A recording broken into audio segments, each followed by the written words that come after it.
বলখের বাদশা ছিলেন ইব্রাহিম ইবনে আদহাম। কয়েকদিন পরে রাজত্ব ছেড়া দিছেন। রাত্র জঙ্গলে কাটে, দিন মরুতে কাটে, অথবা রাত্র মরুতে কাটে, দিন জঙ্গলে কাটে। বহু দিন পর্যন্ত বলখালারা অবস্থান করছেন, অপেক্ষা করছেন হয়তো ইব্রাহিম ভুল বুঝবে, আবার রাজত্বে ফিরে আসবে। কেননা তার মতো ন্যায়প্রাণ বাদশা ছিল না। যেমন মানুষ ভালো ছিল, সেও ভালো ছিল, কিন্তু ইব্রাহিম ফিরেন নাই, ফকির জীবন গ্রহণ করছে। কোন একদিন সে ঘুরতে ঘুরতে বস্ত্রায় তারই এলাকায় চলে আসছে, তো বস্ত্রার মানুষ তাকে ঘিরা ধরছে, ইব্রাহিম রাজত্ব ছেড়া ফকিরি কেন গ্রহণ করলে? এখন রাত জঙ্গলে, দিন মরুতে, দিন জঙ্গলে, রাত মরুতে, এই জীবন কেন তুমি গ্রহণ করলে? বলছে, চারটা চিন্তা আমাকে পাগল বানায় ফেলছে। কয়টা? চারটা চিন্তা আমি পাগল। বলছে, সেই চারটা চিন্তা কি? বলছে, শোনো, মার পেটে যেদিন রু আসছে, সবকিছু লেখার সাথে সাথে দুটা জিনিসও লেখা হয়েছে। সেই দুটা কি জিনিস? কি বলে? আশাকিয়ুম আম সাঈদ, আমি নেককার না বদকার। ফালা আদরি মাযা কুতিব, আমি জানি না আমার ব্যাপারে কি লেখা হয়েছে। বলছে, ইব্রাহিম দ্বিতীয়, বলে যেদিন মালাকুল মউত আমাকে উঠায় নিয়ে যাবে, রূহ নিতে আসবে, দুটা সম্বোধনের যে কোনো একটা সম্বোধন আমাকে করবে।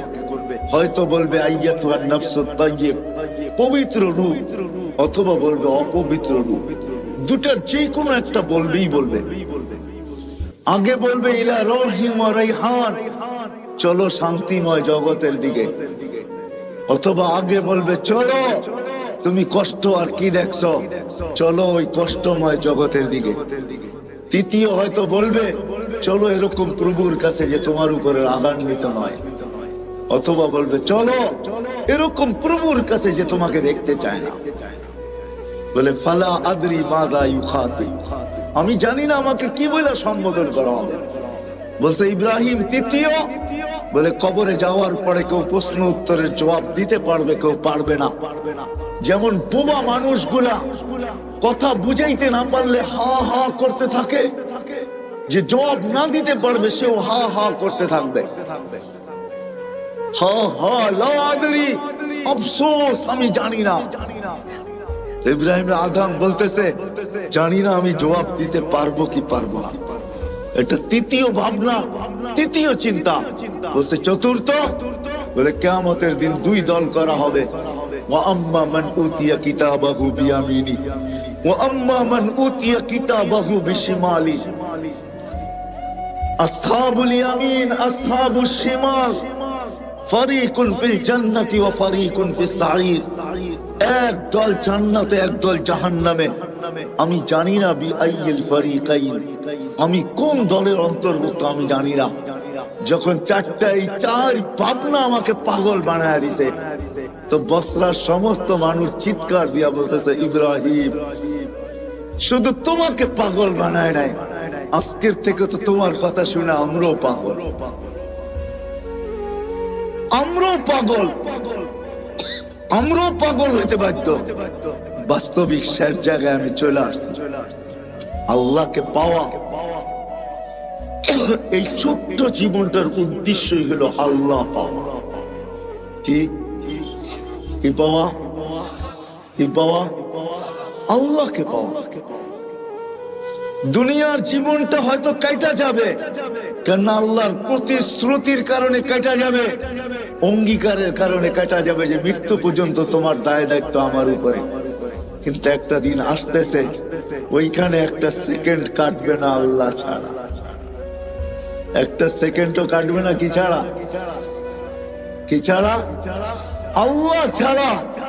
না কবরে কাটবে, না হাসরে কাটবে, না মিজানে কাটবে, না পুলসেরাতে কাটবে, না জান্নাত মিলবে। কথা কিন্তু শেষ জায়গায় চলে আসছি। আসেন, এখন প্রশ্নের জায়গায় আসছি। আসেন, আল্লাহকে পাওয়া যায় তো কিভাবে পাওয়া যায়? আল্লাহকে রাজি করা যায় তো কিভাবে করা যায়? আল্লাহ পাওয়া উদ্দেশ্য, আল্লাহকে কিভাবে পাওয়া যাবে? আল্লাহকে কিভাবে সঙ্গে নেওয়া যাবে? অথচ আল্লাহকে তো চোখে দেখা যায় না, আল্লাহকে তো বর্ণনা দিয়ে শেষ করা যায় না, আল্লাহকে তো ধ্যান ধারণায় আনা যায় না। আল্লাহ তো একটা পদের মালিক না, দুনিয়ায় সামান্য এক পদের মালিক হয়েই যদি দরা ছোড়ার বাহিরে চলে যেতে পারে, হিসাব নিকাশের বাহিরে চলে যেতে পারে, জমিনে পা নাও রাখতে পারে, তাহলে আল্লাহ তো ৯৯টা পদের মালিক। শুধু আল্লাহ আল্লাহ না, আল্লাহ তো রহমান, আল্লাহ তো রহিম, আল্লাহ তো মালিক, আল্লাহ তো কুদ্দুস, আল্লাহ তো সালাম, আল্লাহ তো মুমিন, আল্লাহ তো মুহাইমিন, আল্লাহ তো আজিজ, আল্লাহ তো জব্বার, আল্লাহ তো মুতাকাব্বির, আল্লাহ তো খালিক, আল্লাহ তো বারি, আল্লাহ তো মুসাব্বিরুল গফফারুল কাহ্হারুল ওয়াহ্হাবুর রাজ্জাকুল ফাত্তাহুল আলিমুল কাবিদুল বাসিতুল খাফিদুর রাফিউল মুইজ্জুল মুযিল্লুস সামিউল বাসীরুল হাকামুল আদলুল লতীফুল খবীরুল হালিমুল আযীমুল গফুরুশ শাকুরুল আলিকুল কবীরুল হাফিজুল মুকিতুল হাসিবুল জলিলুল করিমুর রকিবুল মুজিবুল ওয়াসি আল হাকিমুল ওয়াদুদুল মজিদুল বাঈসুশ শাহীদুল হক্কুল ওয়াকিলুল কবিয়্যুল মতিনুল ওয়ালিয়ুল الحميد الموصي المبدي المعين المحيي المميت الحي القيوم الواجد الماجد الواحد الأحد الصمد القادر المقتدر المقدم المؤخر الأول والآخر الظاهر والباطن الوالي المتوالي البر التواب المنتقم العفو الرؤوف مالك الملك ذا الجلال والإكرام المقسط والجامع والغني والمغني المانع الدار النافع النور الهادي البديع والباقي الوارث والرشيد الصبور جل جلاله আল্লাহ তো ৯৯টা পদের মালিক। এই জন্য আল্লাহ আমাদের জন্য সহজ করছেন যে আমাকে পাইতে যদি চাও মনে প্রাণে, আর আল্লাহ এটাও ওয়াদা করতেছেন ওয়াজাদতানি উতলুবনি তাজিদনি, আল্লাহ বলে আমাকে যদি পাইতে চাও, যেমন দুনিয়ায় মানুষ হাজারো জিনিস চায়, কিন্তু চায় পায় তো কয়টা পায় বলেন? যা চাইছি সবকিছু পেয়ে গেছি? কতটুক পাইছি কতটুক পাই নাই? হ্যাঁ, না পাওয়ার সংখ্যাই কত বেশি, অবর্ণনীয় বেশি, ঠিক না? পাওয়ার সংখ্যাটা বড়ই নগণ্য, ঠিক না? কিন্তু আল্লাহ বলতেছে শোন, উতলুবনি তাজিদনি, তুই আমাকে মন দিয়া পাওয়ার ইচ্ছা করে দেখ, তোর পাইতে হবে না, আমি আল্লাহ তোকে পাওয়ায়, আমি নিজে তোর হাতে ধরা দিয়া দিব, তোকে আমার বন্ধু বানায় নিব। আল্লাহকে চাইলে কিন্তু পাওয়া যায়, কিন্তু প্রশ্ন আমি তুলে দিছি, চোখে দেখা যায় না, ধ্যান ধারণায় আনা যায় না, বর্ণনা দিয়ে শেষ করা যায় না। পাবো তো আল্লাহকে কিভাবে পাবো? যদি আমার এই ছোট্ট জীবনটার উদ্দেশ্য শুধুমাত্র আল্লাহকে পাওয়া, নারীর জীবনের উদ্দেশ্য আল্লাহ পাওয়া, পুরুষের জীবনের উদ্দেশ্য আল্লাহ পাওয়া, যুবকের জীবনের উদ্দেশ্য আল্লাহ পাওয়া, হাটওয়ালার জীবনের উদ্দেশ্য আল্লাহ পাওয়া, বাজারওয়ালার জীবনের উদ্দেশ্য আল্লাহ পাওয়া, মেইলওয়ালার জীবনের উদ্দেশ্য আল্লাহ পাওয়া, ফ্যাক্টরিওয়ালার জীবনের উদ্দেশ্য আল্লাহ পাওয়া, অফিসওয়ালার জীবনের উদ্দেশ্য আল্লাহ পাওয়া, আদালতওয়ালার জীবনের উদ্দেশ্য আল্লাহ পাওয়া, ঘরওয়ালার জীবনের উদ্দেশ্য আল্লাহ পাওয়া, বাড়িওয়ালার জীবনের উদ্দেশ্য আল্লাহ পাওয়া, রোডওয়ালার জীবনের উদ্দেশ্য আল্লাহ পাওয়া, ঘাটওয়ালার জীবনের উদ্দেশ্য আল্লাহ পাওয়া। যেইখানে মানুষ রূপে পা দিল তার জীবনের উদ্দেশ্য হলো আল্লাহ পাওয়া। আল্লাহ বলে আমাকে পাবে তো পাবে কিভাবে? তা আল্লাহ সহজ করছেন। আল্লাহ বলে আমাকে যদি পাইতে চাও আর আমাকে পাওয়ার জন্য যদি তুমি চেষ্টা কদম বাড়াইতে চাও, তাইলে শোনো, আমাকে পাবে। কোথায় পাবে? বলছে আমার বন্ধুর গোলামির ভিতরে আমাকে পাবে। আমার বন্ধুর গোলাম হয়ে যাও, মুহাম্মদুর রাসূলুল্লাহর গোলাম হও, মুহাম্মদুর রাসূলুল্লাহর আদর্শকে আদর্শ বানাও, ক্যারিয়ারকে ক্যারিয়ার বানাও, লাইফ স্টাইলকে লাইফ স্টাইল বানাও। মুহাম্মদুর রাসূলুল্লাহ সাল্লাল্লাহু আলাইহি ওয়াসাল্লামের জীবনকে তুমি তোমার জীবনীকে তোমার জীবন বানাও। যে আমার বন্ধুর রঙে রঙবে, তো আরবের ওই হাদিসই সত্য, যেটাকে কোন কবি তার কবিত্বের ভাষায় বলছিলেন, क्या वफा तूने मोहम्मद से तो हम तेरे हैं, ये दुनिया क्या चीज है, लौह कलम तेरे हैं। আল্লাহ বলতে চাইতেছেন আমার বন্ধুর গোলাম হয়ে দেখ, আমি তোর হয়ে যাব। এই মাটির দুনিয়ার কি জিনিস, সমগ্র জগৎ তোর হাতে উঠায়া দিয়া দে। এটারই প্রমাণ সাহাবায়ে কেরাম দিছেন যে দেখো তোমরা যান্ত্রিক জিনিসকে হ্যাক করো, মেশিন দিয়া মেশিন হ্যাক করো, আল্লাহ আমাদের হাতে সব উঠায়া দিছেন। আমরা ইশারা করতে দেরি, সূর্য হ্যাক হইতে দেরি হয় না। কি দিয়ে হ্যাক করছেন? হ্যাঁ, সূর্য মনে হয় সামিয়ানার উপরেই, ঠিক না? কত দূরে? কত? আরে বলেন না, 9,30,00,000 মাইল দূরের সূর্যকে ইশারা দিয়া কি করতেছে? মনে হয় সূর্য হাঁটে, ঠিক না? গতি কত পার ঘন্টায় জানেন? 6 লক্ষ কিলোমিটার পার ঘন্টায় তার গতি। আলী রাদিয়াল্লাহু তাআলা নু থামায়া দিছে, থাম আসর পড়ি না, জাগারটা জাগায় এক। দুনিয়ার কত বড় হ্যাকার, সাহাবায়ে কেরাম সবচেয়ে বড় হ্যাকার ছিলেন। আপনারা তো মেশিন দিয়ে হ্যাক করে, যুবকরা ওনারা ইশারা দিয়ে হ্যাক করে। কি দিয়া? আল্লাহর কথা সত্য। যদি বুঝে আইসা থাকে কালকে ইনশাআল্লাহ সময় আগে বাড়াবো, লম্বা সময় দিব, 12:30 পর্যন্ত তো ইনশাআল্লাহ দিবই, যদি বেঁচে থাকি আর কি। আর যদি আপনাদের মনে লেগা থাকে, বিদায় আজকে এইখানেই পরিসমাপ্তি ঘটাইতে চাই এই ওয়াদার উপরে যে আসেন নবীর আদর্শ শিখি, নবীর জিন্দেগি শিখি। যদি আল্লাহকে পাইতে চাই, আল্লাহ পাওয়া ছাড়া দুনিয়া হয়তো চলে যাবে ওয়াদার উপরে, কিন্তু আখিরাতের এক মুহূর্ত চলবে না, না, না, না। আখিরাত চিরঞ্জীব, চিরদিন। দুনিয়া ক্ষণস্থায়ী, আখিরাত চিরস্থায়ী। এই জন্য সবার কাছে দরখাস্ত, নবীর আদর্শ শিখবো তো? হ্যাঁ, পাক্কা ওয়াদা?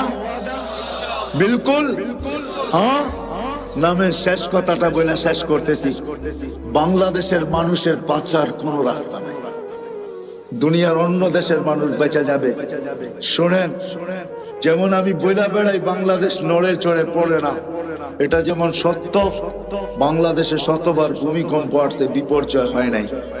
আর আমার বিশ্বাস কোনোদিন হবেও না, এটা আমার বিশ্বাস, ভিতরের বিশ্বাস। কেননা বাংলাদেশের যে পরিবেশ সারা দুনিয়ার সাথে আমি মিলাইয়া দেখছি। মক্কা মদিনা ভিন্ন কথা, ওটা নিয়ে তুলনা চলে না, আলোচনা চলে না। বাকি দুনিয়ার কোন দেশে এরকম পরিবেশ আমি পাই না। এই পরিবেশের কারণে আমার বিশ্বাস বাংলাদেশে কোনোদিন বিপর্যয় ঘটবে না। তদ্রুপ আমার এটাও বিশ্বাস বাংলাদেশের মানুষ বাঁচতে পারবে না, দুনিয়ার মানুষ যদিও বেঁচে যাবে। কেননা বাংলাদেশের মতো নবীর শিক্ষা, আদর্শ শিখার সুবর্ণ সুযোগ, এরকম পরিবেশ দুনিয়ার কোথাও নাই। বাংলাদেশের গলি গলি মাদ্রাসা, গলি গলি হেফজোখানা, গলির এই মাথায় ওই মাথায় মসজিদ। বাংলাদেশে কদমে কদমে হক্কানি আলেম, বাংলাদেশের কদমে কদমে আল্লাহওয়ালা, যাদের কাছে নবীর আদর্শ রয়ে গেছে, নবীর জীবন রয়ে গেছে। আমাদের জন্য সহজ করছেন, লম্বা করতে হবে না। এই উম্মতের জন্য প্রথম আল্লাহর রাসূল বলছেন যে 10 ভাগের 100 ভাগের 10 ভাগও যদি করো, তারপর আল্লাহ তোমাদেরকে 100 নাম্বার দিয়া 100-তে 100 দিয়া পাস করাবে, যদি 10 ভাগও করতে পারো। পরে আগে ঘোষণা আসছে, যদি একটা নবীর আদর্শ যদি আল্লাহর কাছে গ্রহণযোগ্যতা দিতে পারি, সুন্নতকে কবুল করাইতে পারি, আলীগঞ্জের মানুষ তা আল্লাহ ওয়াদা করতেছেন, আল্লাহ দৃষ্টান্ত দাঁড় করাইতেছেন। আবু দাউদ রহমতুল্লাহ আলাইহি শুধু একটা সুন্নত পুরা করার কারণে, একটা সুন্নত গ্রহণযোগ্যতা পর্যন্ত পৌঁছার কারণে উপর থেকে আওয়াজ আসছে, গফারনা লাক ইয়া আবা দাউদ, আবু দাউদ তোমাকে আমরা মাফ করে দিলাম। নবীর একটা সুন্নতের দ্বারা এই উম্মত মাফ পাবে। বিদায় আমরা হক্কানি আলেমদের কাছে আইসা শিখি, আলীগঞ্জের মানুষ, এত বড় মাদ্রাসা আপনাদের এখানে, শুধু একটা না, মনে হয় ইউনিয়নে আরো 2-4-20টা হবে, ছোট বড়, ঠিক না? না নাই? হ্যাঁ, এই ইউনিয়নের ভিতরে মনে হয় 100 মসজিদের উপরে হবে। আলেম ওলামার অভাব নাই। এই জন্য আমি প্রথমেই বলছি, দুনিয়ার যে কোনো প্রান্তের মানুষ বেঁচে যেতে পারে, কিন্তু বাংলাদেশের মানুষ বাঁচবে না। আল্লাহ আমাদের জন্য সুবর্ণ সুযোগ করে দিয়েছে। এই জন্য আসেন, হক্কানি আলেমদের কাছে আইসা আমি শিখতে শুরু করি, শিখি। একটাও যদি গ্রহণযোগ্য পৌঁছাইতে পারি, তাহলে আমি আপনাদেরকে গ্যারান্টি দিতে পারি, এক সুন্নত আপনাকে জান্নাতে নিয়ে যাবে। নবীর এক আদর্শ আপনাকে আমাকে আল্লাহ পাওয়ায় দিবে। আল্লাহ, আসবো তো আলেমদের কাছে, শিখবো তো, পাক্কা ওয়াদা। আল্লাহ আমাদেরকে আমল করার তৌফিক দান করেন। ওমা আলাইনা ইল্লাল বালাগ।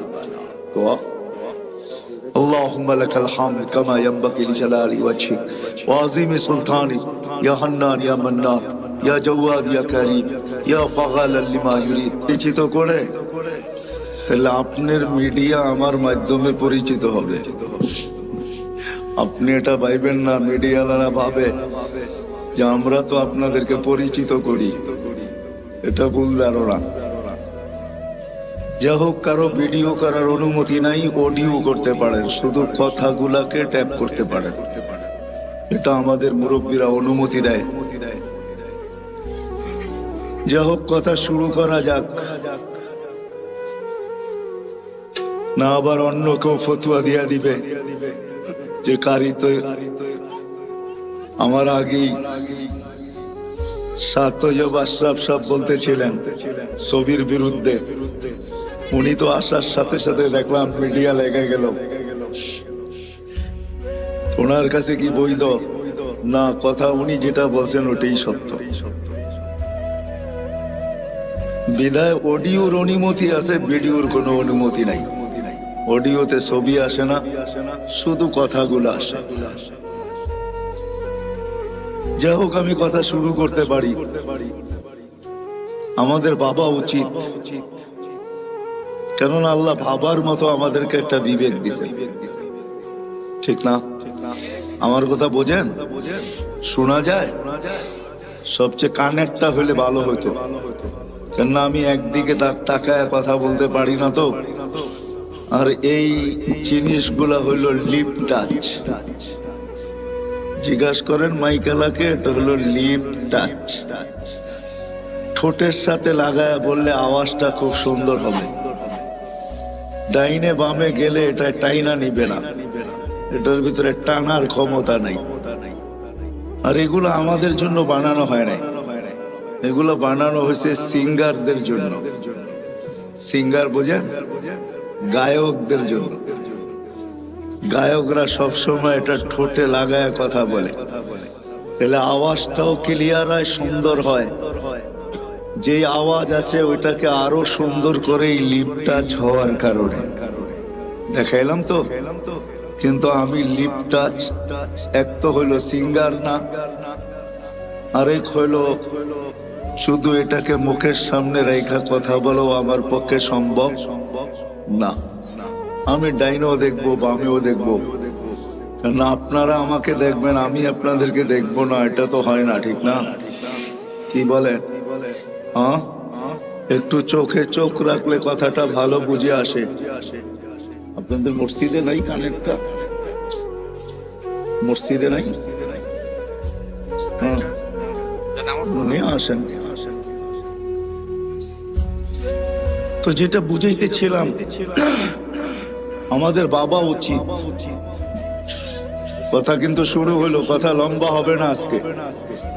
আজকে তো 30 তারিখ, কালকেও আসা হবে ইনশাআল্লাহ। যদি আল্লাহ হায়াতে রাখেন, ইনশাআল্লাহ কালকে বিলকুল 31st নাইট আমরা এই প্যান্ডেলের ভিতরেই করবো ইনশাআল্লাহ। দুনিয়া একভাবে করবে, আমরা আরেকভাবে করব। কেননা আল্লাহ জাযায়ে খায়ের দেখ আলীগঞ্জবাসীকে এবং এই মাদ্রাসার কর্তৃপক্ষকে। আমি কালকে এক জায়গায় বলতেছিলাম যে আমরা নতুন বৎসরকে স্বাগত জানাবো, কিন্তু এমন ভাবে জানাবো না যে আল্লাহ নারাজ না হয়ে যান। কেননা আল্লাহর সাথে পায়রা ওঠা সম্ভব না।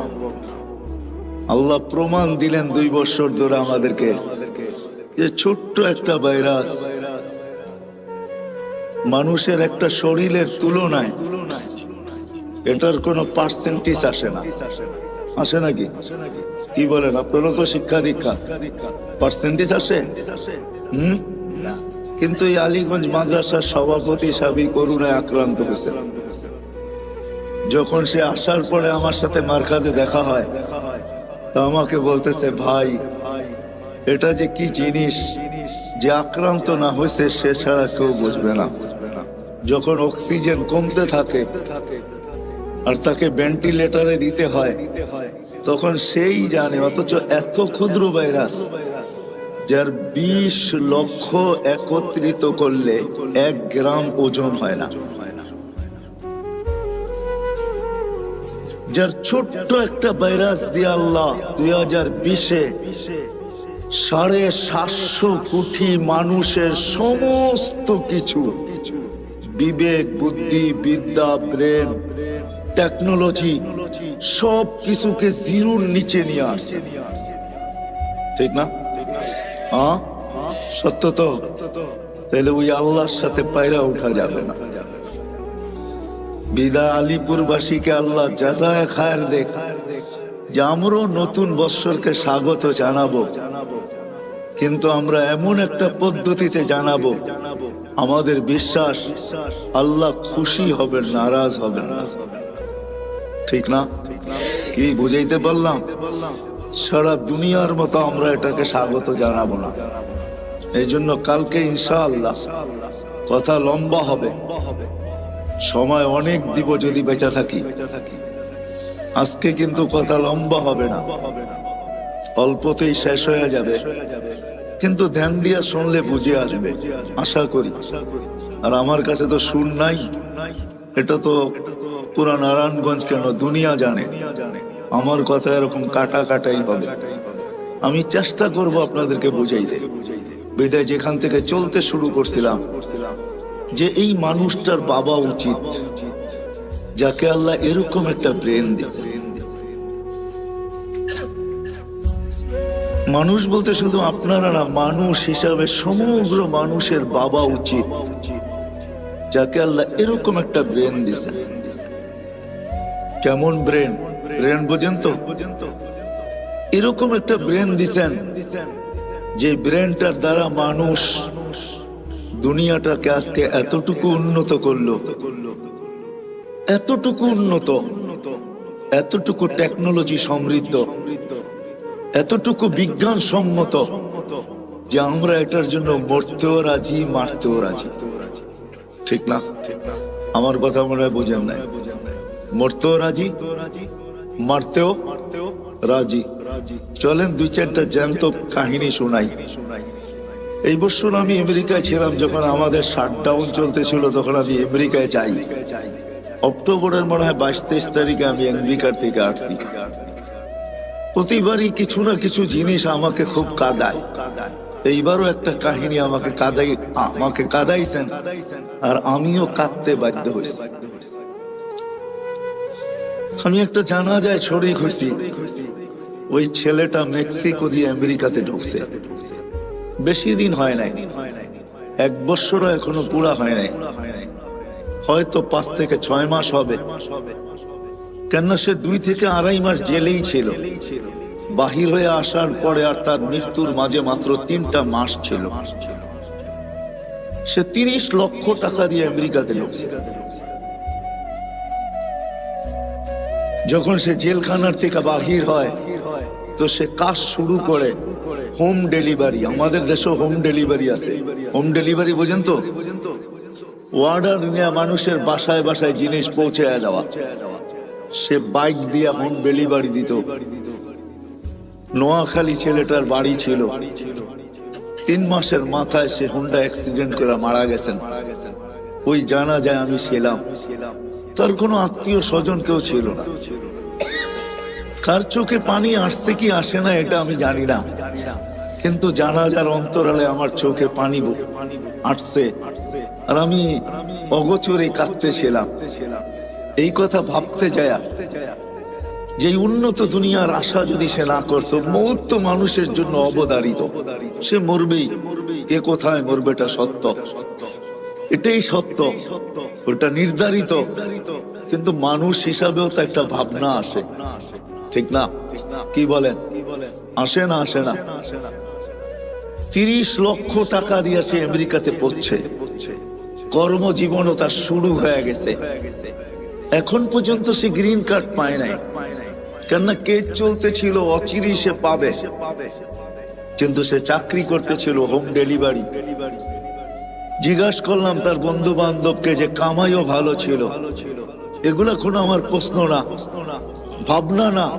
আমার ভাবনা ছিল তার পরিবারের না তার সাথে কতই না আশা সংযুক্ত ছিল।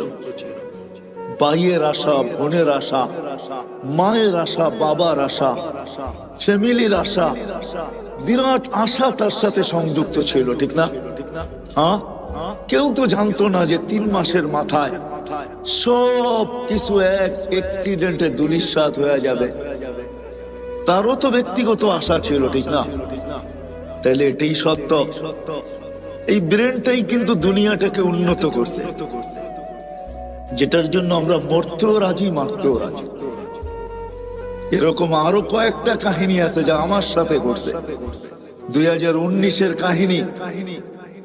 2 ছেলে যখন জেলখানার থেকে বাহির হওয়ার পরে আমার সাথে সাক্ষাৎ হয় লস এঞ্জেলিসে। আমি জিজ্ঞেস করলাম, তোমরা জেলখানায় গেলে তো কেন গেলে? তো বললো, আমরা মেক্সিকো দিয়ে ঢুকতেছিলাম, পুলিশের হাতে চলে গেছি। আজকে জেলখানার থেকে বাহির হয়েছি, আমাদের এখানে কেউ নাই। বিদায় আমরা নির্বাচিত করছি এখানে কোনো মার্কাজ আছে কিনা।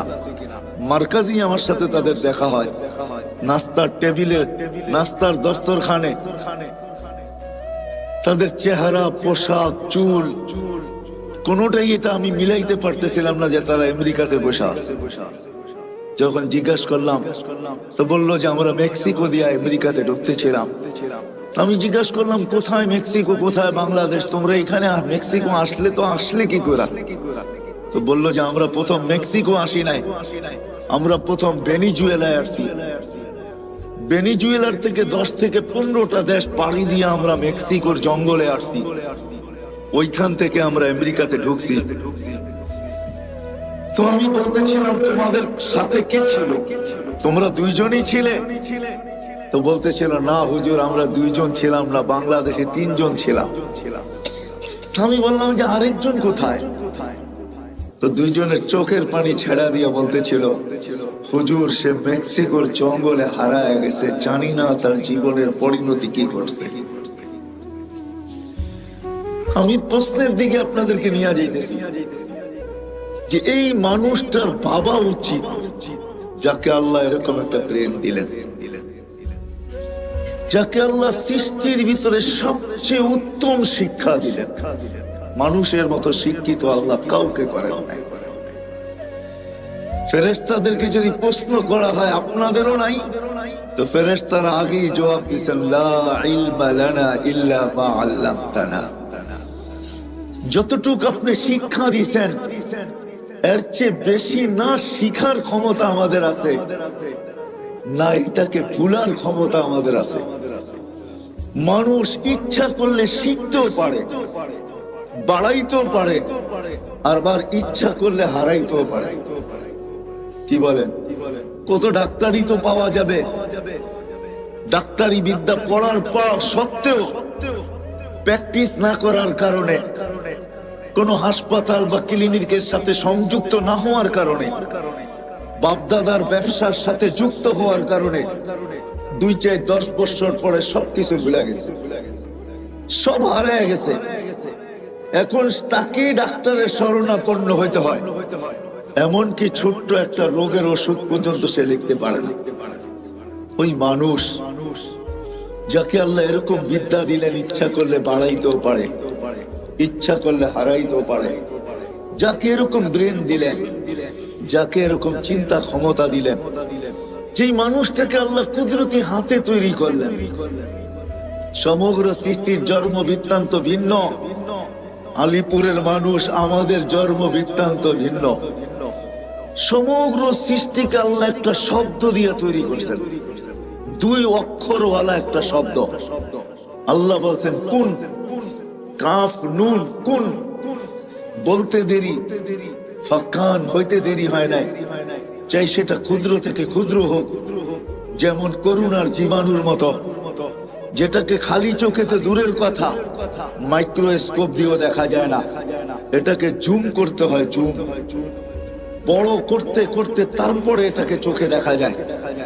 যার কারণে দেখবেন আপনার টেলিভিশনে এত বড় বড়, ঠিক না, কাটা কাটা দেখা যায়, তাই না? এই জন্যই তো আমরা কেউ মাস্ক পরে আসি না, ঠিক না? যদি মাস্ক থাইকেও থাকে তো এটা জ্যাবে আছে, কেননা আমরা টেলিভিশনে এত বড় বড় দেখি আর ভাবতে থাকি এত বড়টা কি নাকের ছিদ্র দিয়ে যাবে? আমার নাকের ছিদ্রটা তো এত বড় না, বিদায় এটা নাক দিয়া যাবে না। খামাখা কি দরকার 2 টাকার একটা মাস্ক খরচ করার, ঠিক না? এই জন্যই মনে হয় পড়ি না আমরা।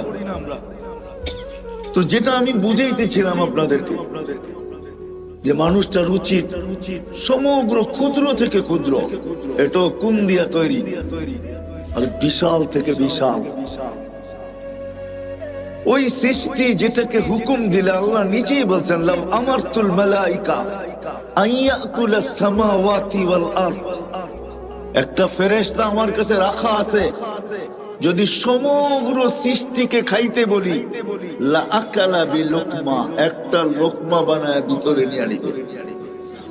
ওটাকে আল্লাহ তৈরি করছেন শুধু একটা শব্দ দিয়া। 6 দিনে সমগ্র সৃষ্টিকে কমপ্লিট করছেন। আপনাকে আমাকে কোন দিয়া তৈরি করেন নাই, কোন শব্দ দিয়া তৈরি করেন নাই, কুদরতি হাত দিয়া তৈরি করছেন। প্রত্যেককে আল্লাহ 10 মাস সময় নিয়ে তৈরি করছেন।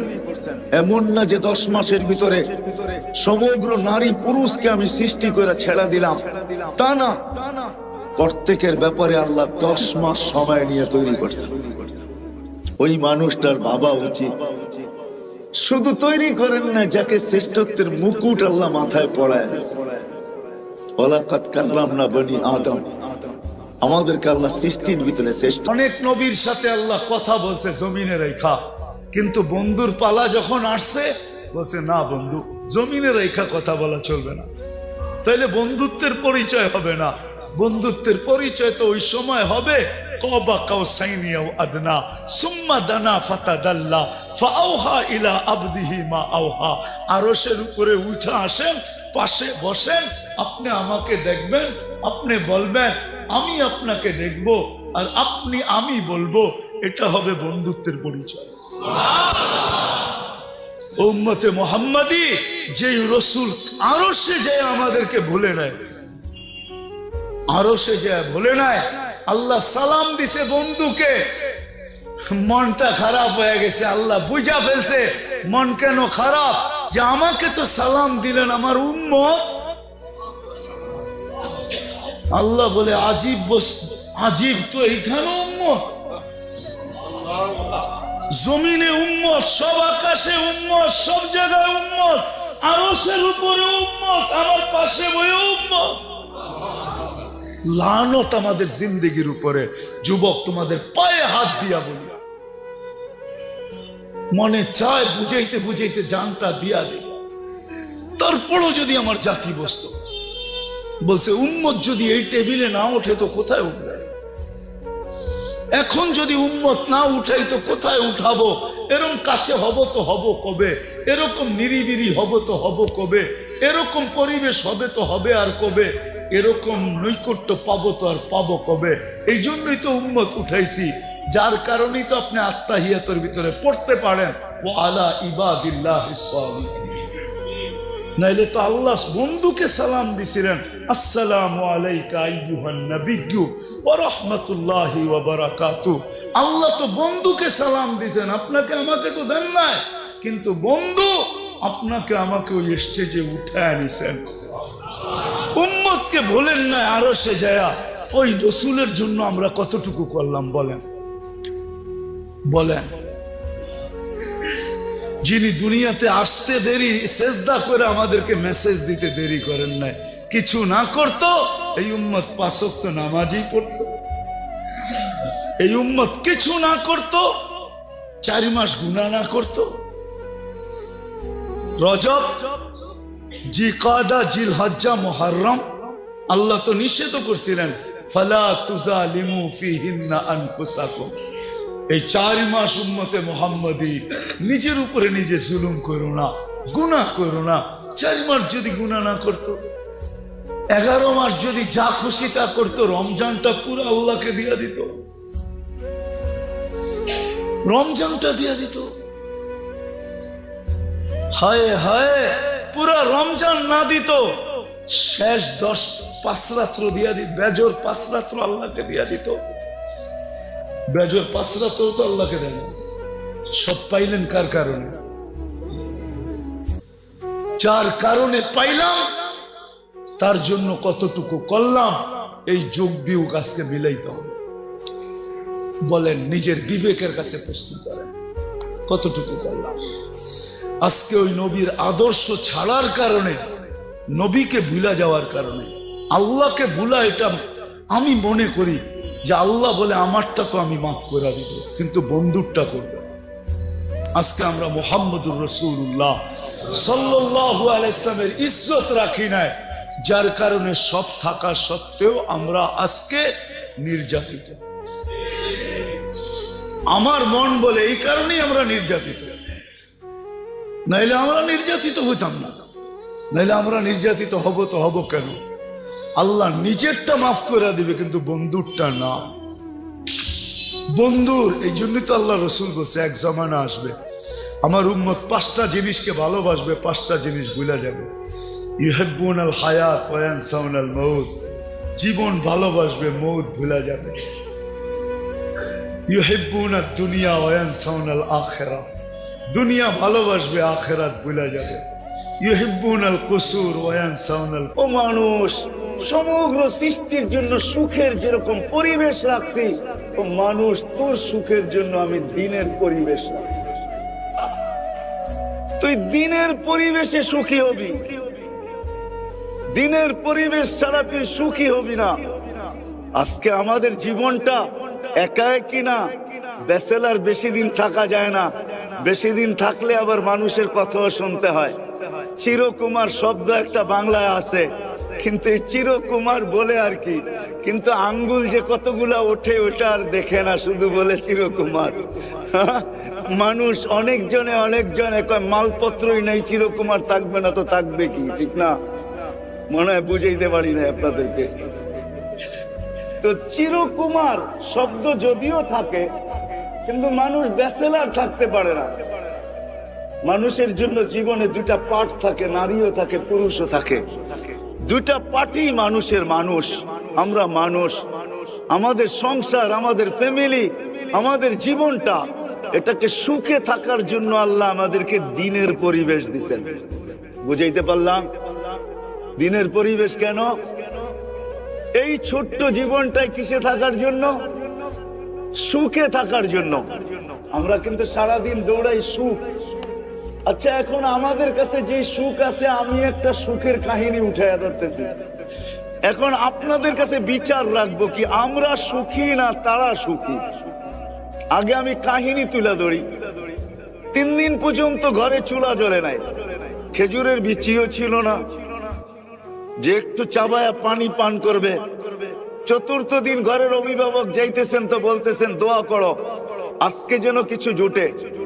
সকাল গড়ায়া দুপুর, দুপুর গড়ায়া বিকাল, বিকাল গড়ায়া সন্ধ্যা, কিন্তু ঘরের মানুষটা শুধু বারবার তাকায়া দেখতেছে কখন আসবে, কখন আসবে, কখন আসবে। কেননা বাচ্চাগুলার চিৎকার আর দিলে মানতেছে না, কানে বারবার বাচ্চাদের চিৎকার আসতেছে খিদার। সন্ধ্যা যখন ঘনায় গেছে, সন্ধ্যা হয়ে গেছে, আর ঘরের মানুষটা যখন ফিরতে ছিল, পর্দা উঠে দেখে আসতেছে চেহারাটা মলিন, হাত 2টা খালি। চেহারাটা মলিন, হাত দুটা, আরে বোঝেন আমার কথা, চেহারাটা মলিন, হাত দুইটা খালি। যখন একবারে কাছে চলে আসছেন, এখন আর পর্দা নষ্ট হবে না, তো আওয়াজ দিছেন আলী। এইবার মনে হয় নামটা চিনছেন। আওয়াজ দিছে কি আলী, চোখে চোখ পড়ছে, জিজ্ঞাসা করছে চেহারাটা আলী, চেহারা মলিন কেন? তো হাত উঠে দেখাইছে ফাতেমা মা ওয়াজাদনা শাই, কিছু পাই নাই, আজকেও ক্ষুধার্ত থাকতে হবে। তো ঘরের মানুষটা চিৎকার দিতেছে আলী ওয়াজাদনা শাকারনা লাম নাজি সাবারনা, পাবো তো শুকরিয়া আদায় করব, না পাবো তো সবর করব। দোনো অবস্থায় আল্লাহ আমাদের সাথে। আলী, যাদের সাথে আল্লাহ থাকে তাদের চেহারা ফালা ইউনাসিবু লানা আন নাকুনা মাহজুন। আল্লাহ আলী, যাদের সাথে আল্লাহ থাকে তাদের চেহারা মলিন হওয়া শোভা পায় না। তোমার চেহারা মলিন তো মলিন। বলেন তারা সুখী না আমরা সুখী? আমরা সুখী? কি আমাদের বাংলাদেশে কোন পরিবার এরকম একটা চিত্র তুলে ধরতে পারবে? আগেরটা শুনেন, আরো আজীব লাগবে।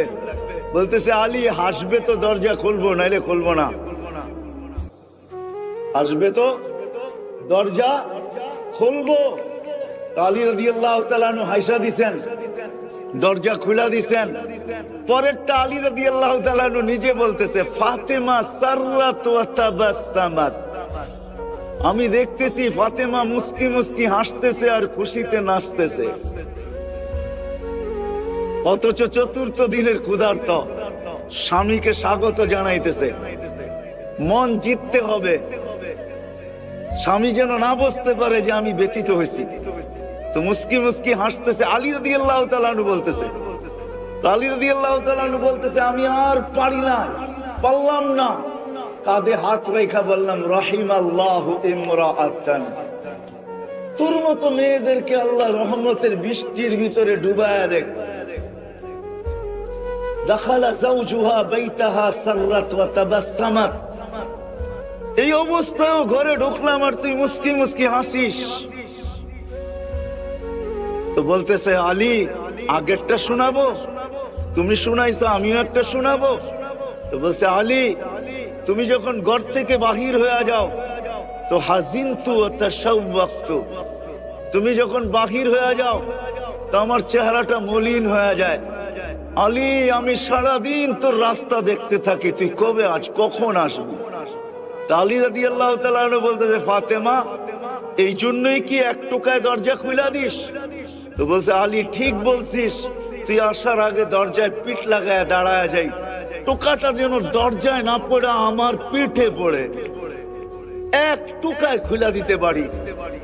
তো বলছে ফাতেমা এটা শিখলি তো শিখলি করতে কা? আব্বা প্রথম দিনই বলে দিছে ফাতেমা ফাতেমা ফাতেমা ফাতেমা। আলী সারাদিন পরিশ্রম করে আসবে, তোদের জন্যই জোগাড় করার জন্য সকালে বাহির হবে আলী। আলীও আমার কলিজার টুকরা।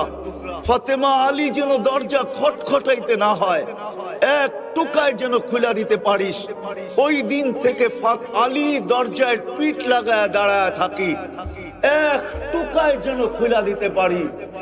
ও যাত্রাবাড়ির আর কাজলার মানুষ, আল্লাহ দিন দিছেন এই ছোট্ট জীবনটায় নারী পুরুষ সুখে থাকা,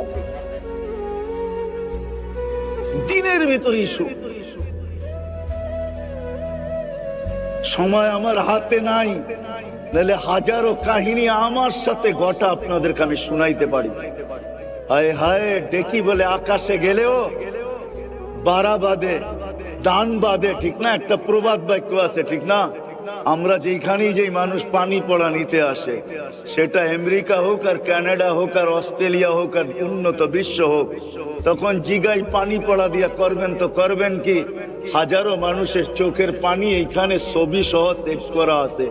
যদি পেন ড্রাইভের মতো খোলা যেত তাহলে ওয়াজের দরকার ছিল না, বড় একটা স্ক্রিন লাগায়া দিতাম, যেটাকে কি বলে প্রজেক্টর লাগায়া দিতাম, আর কম্পিউটারে ঢুকায়া দিতাম, আর আপনারা দেখতে থাকতেন আর কাঁদতে থাকতেন। আমিও কাঁদছি, আপনারাও কাঁদতে থাকতেন যে আমেরিকার মতো জায়গায় থাইকা তুমি এত দুঃখী। এইখানে তো মানুষ মনে করে সবাই সুখী। এখন তো দেখি তোমরা আমাদের চেয়ে কোটি গুণ বেশি দুঃখী, আমরা এর চেয়ে বেশি সুখী। ওই সময় ওই কথা মনে ওঠে আহমদ ইবনে হাম্বল রাহমাতুল্লাহ আলাইহি, আইনা আবনা আদ-দুনিয়া মিন হাদিহিল লাদ্দা। আরে আমাদের এই জীবনের সুখের থেকে রাজা বাদশার সন্তানরা কোথায়? আমরা যে সুখী, দিন দিছেন সুখে থাকার। এই জন্য সম্মিলিত জীবন, নারী পুরুষ সম্মিলিত জীবন, বরং এখন নারীর সংখ্যা পুরুষের চেয়ে বেশি। এই জন্য সম্মিলিত জীবনে যদি দিন না আসে তাহলে লাইফ তো হবে কিন্তু হ্যাপি হবে না। আজকে আমাদের ঘরে সুখের সমস্ত উপকরণ আছে। শীতের দিন যাত্রাবাড়ি নিয়া কাজলা নিয়া অধিকাংশ ঘরে পাওয়া যাবে। যাদের ঘরের ভিতরে ঠান্ডা পানির গিজার আছে, কিন্তু গরম পানির গিজার আছে, কিন্তু জিজ্ঞাসা করেন তুমি গরম পানি দিয়ে ডেলি গোসল করো, তোমার ভিতরে সুখ কতটুক? এটাও সুখের উপকরণ। সে বলবে আমি গোসল গরম পানি দিয়ে করি বটে, কিন্তু আমার কাছে সুখ নাই। সুখের সমস্ত উপকরণ আছে কিন্তু আমাদের জীবনে সুখ নাই। সুখ যদি থাকতো তাহলে পত্রিকায় কোনোদিন এই কথাগুলা উঠতো না, কোনোদিন মিডিয়ায় আসতো না। কোনোদিন দুনিয়ার সবচেয়ে উন্নত দেশ সুইডেন, সবচেয়ে উন্নত দেশ, সুইডেনের ভিতরে সরকারি কানুন আছে, আপনি সরকারিভাবে আত্মহত্যা করতে পারেন। আপনি যদি দরখাস্ত করেন, সরকার আপনার দরখাস্তকে অনুমোদন দিবে, সরকারিভাবে আপনাকে আত্মহত্যার সুযোগ দিবে।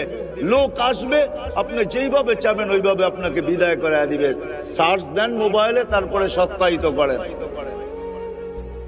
হায় হায়, উন্নত দেশের লোকগুলা কোনোদিন আত্মহত্যা করতো না।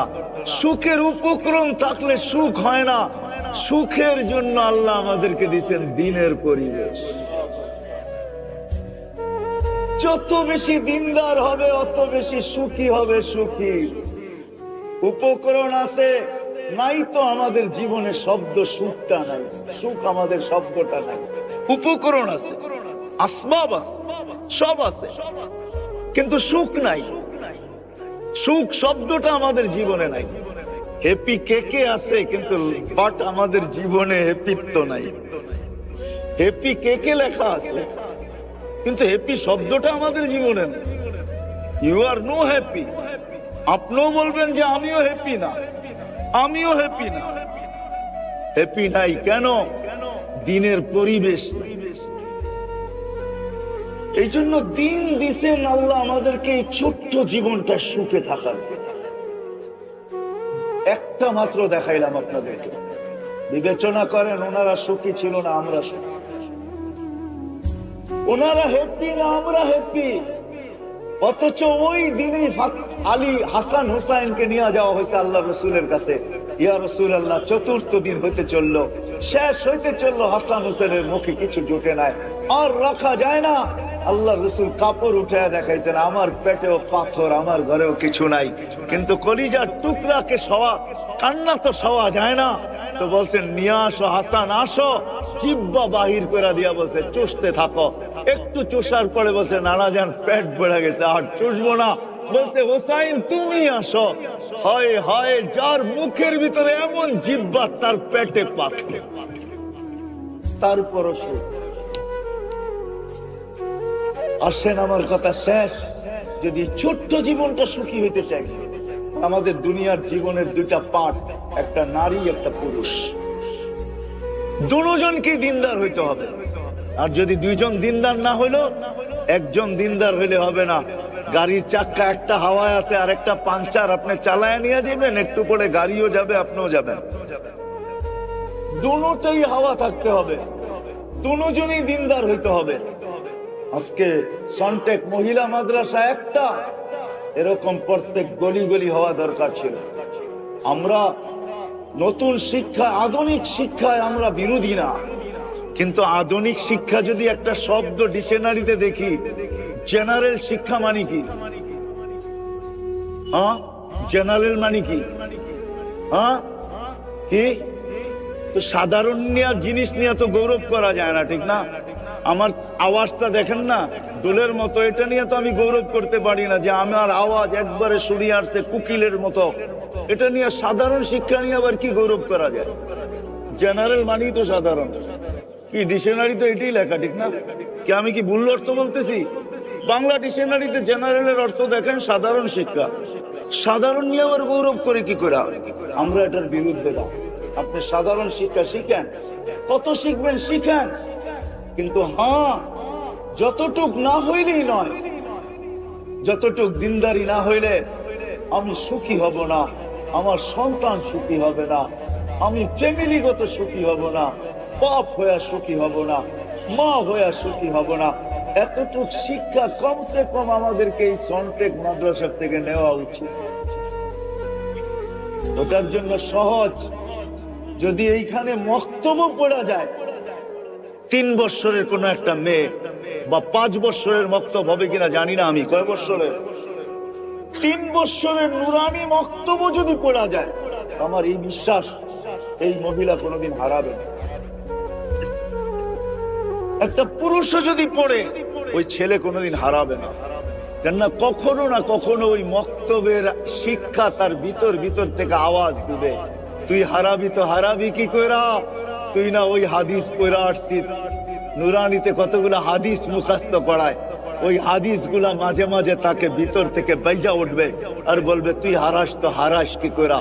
এই জন্য আমরা কখনো কখনো দেখি কোন কোন জায়গায় গেলে মুস্কি হাসি দিয়া কা হুজুর, তাবলিগি লাইনে গেলে কা হুজুর মনে কিছু নিয়েন না, ছাত্র জামানায় আমিও 3 দিন লাগাইছি।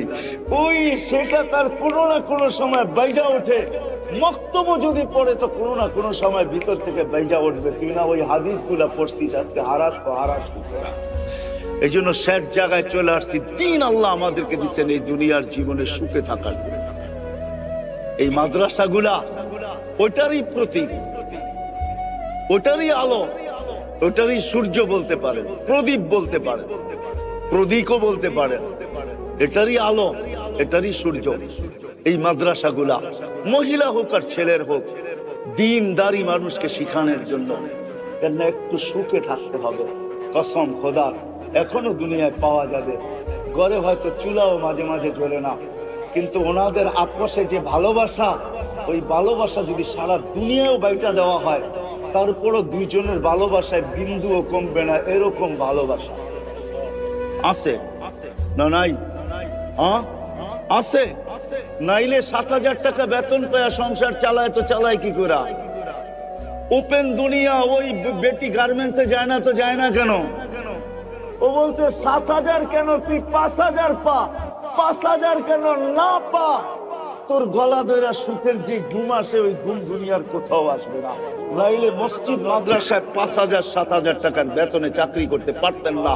আজ কিন্তু ওপেন দুনিয়া, যদি ওরা বলে না আমি ভাঙ্গা দিলাম, নাইলে 5,000 7,000 টাকা বেতন পেয়ে সংসার চালাইতে পারে না।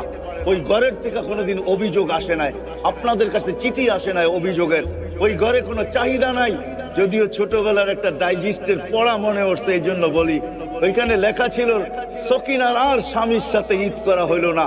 তো পড়তে পড়তে কাহিনীটা এমনই ছিল, ঢাকা শহরে ইমামতি করে ঈদের দিন তো ঈদ পড়াইতে হয়, রোজার ঈদ বাড়ি যেতে যেতে, বরিশাল যেতে যেতে পরের দিন সকালে নামে ঈদ পানি, কুরবানি ঈদের দিন ঈদের পরে নামাজ পড়ায় যেতে যেতে ঈদ শেষ। স্বামীর স্ত্রীর আগ্রহ ছিল যে স্বামীর সাথে যদি একটা ঈদ হইতো, কিন্তু হইতে আগ্রহ থাকতে থাকতে নিজে দুনিয়ার থেকে চলে গেছে। তো বাড়ির কেউ লেখছে সকিনা, নাম তো আর সকিনা না, লেখছে আর কি যে সকিনার আর স্বামীর সাথে ঈদ করা হলো।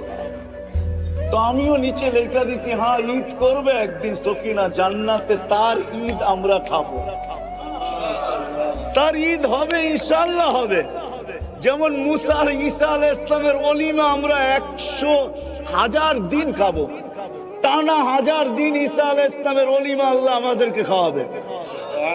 আমাদের নবীজিরও 3 ওলিমা আল্লাহ আমাদেরকে খাওয়াবে। কেননা 3 জন বিবি জান্নাতে এখনো চলে গেছেন, দুনিয়াতে তো বিয়ে হন নাই, পান নাই, উনি চলে গেছে, ওইখানে হবে অনুষ্ঠান। ওই দিন ওলিমা আমরাও খাবো, আইটেম আল্লাহ পাক করবে, জান্নাতে পাক হবে না, ওই দাওয়াত তো আল্লাহর পক্ষ থেকে হবে। তো আমিও বলি সকিনার ঈদ হবে, কিন্তু ওই খুশিতে আমরাও থাকবো ইনশাআল্লাহ। এই জন্য আসেন দিন দিছে আল্লাহ এই দুনিয়া একটু সুখে থাকার জন্য, আর দিন দিছেন ওই পুরীতে সুখের ঠিকানা জান্নাতকে এইখান থেকে অ্যালটমেন্ট করানোর জন্য, লুইপা নেওয়ার জন্য, এইখান থেকে বুকিং দেওয়া যাওয়ার জন্য, এইখান থেকে নিয়ে যাওয়ার জন্য। আল্লাহ আমাদের সবাইকে যতটুকু বললাম এটুকুর উপরে আমল করার তৌফিক দান করেন। সকিনার আর স্বামীর সাথে ঈদ করা হইল না, তো পড়তে পড়তে কাহিনীটা এমনই ছিল, ঢাকা শহরে ইমামতি করে ঈদের দিন তো ঈদ পড়াইতে হয়, রোজার ঈদ বাড়ি যেতে যেতে বরিশাল যেতে যেতে পরের দিন সকালে নামে ঈদ পানি, কুরবানি ঈদের দিন ঈদের পরে নামাজ পড়ায় যেতে যেতে ঈদ শেষ। স্বামীর স্ত্রীর আগ্রহ ছিল যে স্বামীর সাথে যদি একটা ঈদ হইতো, কিন্তু হইতে আগ্রহ থাকতে থাকতে নিজে দুনিয়ার থেকে চলে গেছে। তো বাড়ির কেউ লেখছে সকিনা, নাম তো আর সকিনা না, লেখছে আর কি যে সকিনার আর স্বামীর সাথে ঈদ করা হলো। তো আমিও নিচে লেখা দিছি, হ্যাঁ ঈদ করবে একদিন সকিনা জান্নাতে, তার ঈদ আমরা খাবো, তার ঈদ হবে, ইনশাআল্লাহ হবে। যেমন মুসা আর ঈসা আলাইহিস সালামের ওলিমা আমরা 100,000 দিন খাবো, টানা 1000 দিন ঈসা আলাইহিস সালামের ওলিমা আল্লাহ আমাদেরকে খাওয়াবে। আমাদের নবীজিরও 3 ওলিমা আল্লাহ আমাদেরকে খাওয়াবে। কেননা 3 জন বিবি জান্নাতে, এখনো চলে গেছেন, দুনিয়াতে তো বিয়ে হন নাই, পান নাই, উনি চলে গেছে, ওইখানে হবে অনুষ্ঠান, ওই দিন ওলিমা আমরাও খাবো, আইটেম আল্লাহ পাক করবে, জান্নাতে পাক হবে না, ওই দাওয়াত তো আল্লাহর পক্ষ থেকে হবে। তো আমিও বলি সকিনার ঈদ হবে, কিন্তু ওই খুশিতে আমরাও থাকবো ইনশাআল্লাহ। আমাদের ভাবা উচিত, এই হিসাবে ভাবা উচিত যে জুমার দিন মসজিদে গেলে জুমা ব্যতীত এমনকি আমাদের বাড়ির দুয়ার পর্যন্ত মানুষ চলে আসে, দরজায় খটখটাইতে থাকে, বাহির হইলে একটা সর্বপ্রথমই উচ্চারিত হয়, এবং ওয়াজ মাহফিল গুলাতে তো হয়ই হয়। সব সময় আমাদের পুরা সমাজে একটা কথা নিয়ে চর্চা চলতে থাকে, কেউ পক্ষে চর্চা করে, কেউ বিরুদ্ধে করে, সেটা হলো দ্বীন। কি আমার কথা বোঝেন? ঠান্ডা ঠান্ডা হবে কিন্তু সুরমুর হবে না, আমার কাছে নাই করতে কি দিব। সেই শব্দটা হলো দ্বীন। দ্বীন বহুত আলোচিত, ঠিক না? পক্ষেও আলোচনা হয়, বিরুদ্ধেও আলোচনা হয়, ঠিক না? কিন্তু আমি বিবেকওয়ালা মানুষগুলাকে প্রশ্ন করব, কেন আল্লাহ আমাদেরকে বুঝার মতো একটা ব্রেন দিছেন, আমরা বুঝি। আল্লাহ তৈরি করে নিজেই বলছেন, ব্রেনকে তৈরি করে আল্লাহ নিজেই বলছেন, মা খালাকতু আতইয়াবা মিনক, তোর চেয়ে উত্তম কোন জিনিস আমি বানাইনি, ওয়ালা আসমানা মিনকা, ব্রেনের চেয়ে দামি কোনো জিনিস নেই। আছে নাকি? একটা স্ক্রু যদি ঢিলা করে দেয় তাহলে আমরা দূরের থেকেই দেখাইতে থাকি, ঠিক না? কথাবার্তার ধরন যদি নাও বোঝে তো পরিচিত মানুষ দূরের থেকে দেখাইতে থাকে, এরকম করা কি বোঝায়?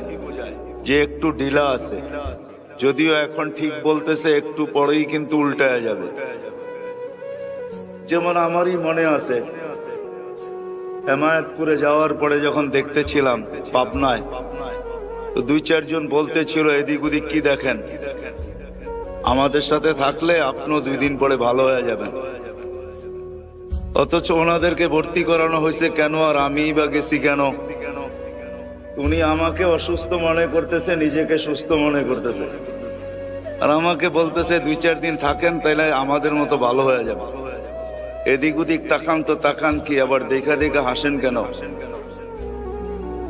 আল্লাহ এটার চেয়ে দামি কোনো জিনিস বানানো নাই, দামি কোনো জিনিস দেনও নাই, ঠিক না? এটা বড় দামি। বিদায় বিবেকমান মানুষগুলোকে আমি প্রশ্ন করব, নারী হোক পুরুষ হোক, বিবেকটা দিছেন আল্লাহ ভাবার জন্য। আজকে দুনিয়াটা উন্নত, একটু আগ পিছন থেকে না নিয়ে গেলে বুঝে আসবে না আমার কথা। দুনিয়াটা আজকে উন্নত, এতটুকুই উন্নত যে আমরা সবাই এই উন্নত দুনিয়ার জন্য লালাই। এমনকি জান দিতেও দ্বিধা করি না, জান নিতেও দ্বিধা করি না, ঠিক না? কেননা দুনিয়াটা এখন উন্নত, সনটেকের জায়গার কাঠাও এখন অনেক দাম, ঠিক না?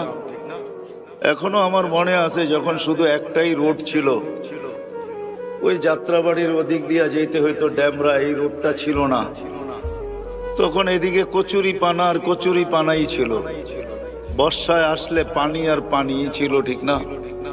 এখন এক কাঠার জন্য ভাই ভাইকেও মারতে রাজি, ভাই ভাইয়ের সামনে মরতেও রাজি, ঠিক না?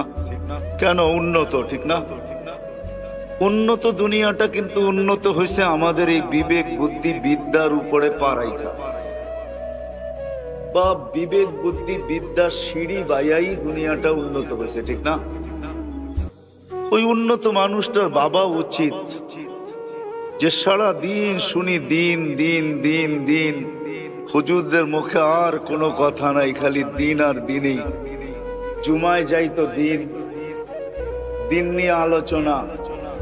তাবলিগালারা ঘরের দরজায় এসে ঠকঠকায়া, ঘুমায় আসি না সুস্থ আসি না অসুস্থ আসি, ওদের সময় মতো চলে আসে আর খটখটায় জিজ্ঞাসা করে বাড়িতে কেউ আছে, যদি স্বীকারোক্তি দিল আছে, বলো না মসজিদ থেকে কিছু লোক আসছে, ওরাও এসে দিনের পেঁচাল পাড়ে।